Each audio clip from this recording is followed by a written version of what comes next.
আলহামদুলিল্লাহ সুম্মা আলহামদুলিল্লাহ। আজি এই পবিত্ৰ ঈদ উল আজহাৰ দিনা গোটেই অসমবাসী গোটেই ইণ্ডিয়াবাসীক আমি এই ঈদ উল আজহাৰ শুভেচ্ছা জনালোঁ। নিজৰ জিদ, সেই জিদটোৱে আমাৰ ইছলামত কৰিব মানা কৰিছে না, যে জিদ কৰিবই নালাগে, দুজনৰ মাজত বহাবহি কৰি বস্তুটো শেষ কৰিব লাগে। এই যুদ্ধৰ ক্ষেত্ৰত আমাৰ বহুত মানুহৰ ক্ষতি হৈছে। যুদ্ধবোধ যিটো সেইটো যাতে আমাক সদায় বজাই ৰাখিব দিয়ে আৰু আমাক যাতে সদায় চবৰ লগত মিলি ধৰ্ম জাতি চবৰ লগত আমি যাতে মিলি চলিব পাৰোঁ সেইখিনি আমি কামনা কৰিছোঁ। আৰু ঈদৰ দিনা যিখিনি আমাৰ কুৰবানী আছে বা আমাৰ যিখিনি ঈদৰ কাৰণীয় কাজখিনি আছে সেই কামখিনি আমি যাতে সম্পূৰ্ণ হিচাপে বাকীখিনি কৰিব পাৰোঁ। আমাৰ নমাজটো এতিয়া কমপ্লিট হ'ল, বাকীখিনি অলপ কুৰবানীৰ কামখিনি আছে, সেইখিনি যাতে আমি বাকী দিনত ক্লিয়াৰ কৰিব পাৰোঁ। দিনৰ বতৰটো অলপ মানে ডাৱৰীয়া হ'লেও মানে শান্তি আছে, গৰমতকৈ বহুত শান্তি বতৰ আছে, জিঅ' আছে। বাকী আমাৰ এই ঈদ উল আজহাৰ খাতিৰত আমি চবকে আমি আকৌ এই ঈদ উল আজহাৰ শুভেচ্ছা গোটেই অসমবাসীক জনালোঁ আৰু চব অসমবাসী যাতে সুখত আৰু শান্তিতে এই ঈদ উল আজহাটো পালন কৰিব পাৰে। আমিতো সেইটো চাওঁৱেই যাতে গোটেই মানে দুয়ো পক্ষৰ পৰাই যাতে যুদ্ধটো বিৰতি হয় বা আপোনাৰ যুদ্ধটো বন্ধ হ'ব লাগে। দুনো পক্ষৰ পৰাই লোকচান হৈ আছে, ক্ষতি হৈ আছে, কাৰোতকৈ আৰু ভালটো হোৱা নাই।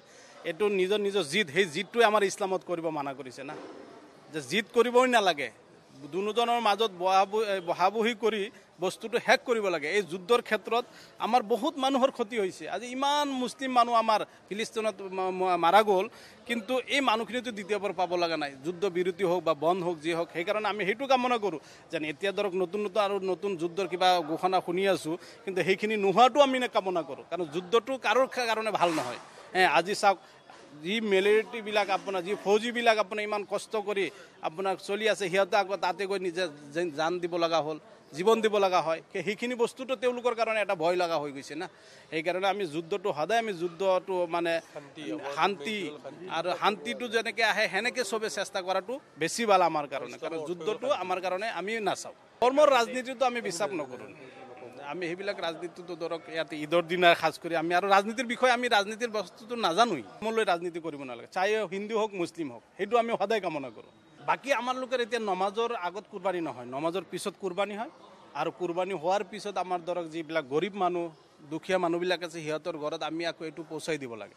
সিহঁতে কোনোবাই আহিলে আহক, নাহিলে কিন্তু আমি সিহঁতৰ ঘৰে ঘৰে পহুচাই দিয়া, সেইটো আমাৰ ডাঙৰ কাম আৰু। চাব এতিয়া আমাৰ বহুত মানুহে নিজৰ মানে ঘৰৰ পৰা গাড়ী ঘোঁৰা লৈ বেলেগৰ ঘৰত গৈ গোছ মাংস এইবিলাক বাটা কৰি আছে, সেইটো আমাৰ ডাঙৰ। তাৰপিছত আহি গ'ল আপোনাৰ যিবিলাকে দুখীয়া মানুহবিলাকে যিবিলাকে মানে আপোনাৰ কুৰবানী দিব পৰা নাই, এইটো এটা আমাৰ ডাঙৰ মানে সম্পদ। আমি যেন এই ঈদৰ দিনা দুখীয়া মানুহবিলাক লৈ ঈদ কৰিব পাৰোঁ। আমাৰ ধৰক যোনে কুৰবানী দিছে সি কিন্তু বেলেগক দিবই লাগিব কুৰবানী, নহ'লে কুৰবানীটোই নহ'ব। সেনেকৈ আমাৰ চিষ্টেমত বস্তুটো। তো সেইকাৰণে আপুনি যদি 10 কেজিজনৰ এটা বকৰা দিছে, তো সেই বকৰাৰ পৰা আপুনি 5 কেজি 3 কেজি কমচে কম দুখীয়াক দিব লাগিব। সেইকাৰণে এই বস্তুটো আমাৰ কাৰণে বহুত ফূৰ্তিৰ দিন আৰু খুচিৰ দিন, আৰু খাছ কৰি মানে দুখীয়া মানুহৰ খুচি আৰু বেছি হয়। য'ৰ মেইন তাৎপৰ্যটো হ'ল যে সকলো জাতি ধৰ্মৰ নিৰ্বিশেষে সকলোৰে মাজতে ভাতৃত্ববোধ গঢ়ি উঠে। সকলো ধৰ্মৰ জাতিত আমাৰ দোৱাটো উল্লেখ কৰা হয় যে আমি যদি সকলো ধৰ্মৰ হিন্দু মুছলিম খ্ৰীষ্টান সকলো মানুহে যাতে মিলিজুলি ধুনীয়া শান্তিত আমি এটা শান্তিৰ বাতাবৰণ সৃষ্টি কৰিব পাৰোঁ, শান্তিৰ বাতাবৰণ যদি সৃষ্টি হয় সেইটোত আমি গুৰুত্ব দিয়া হয়।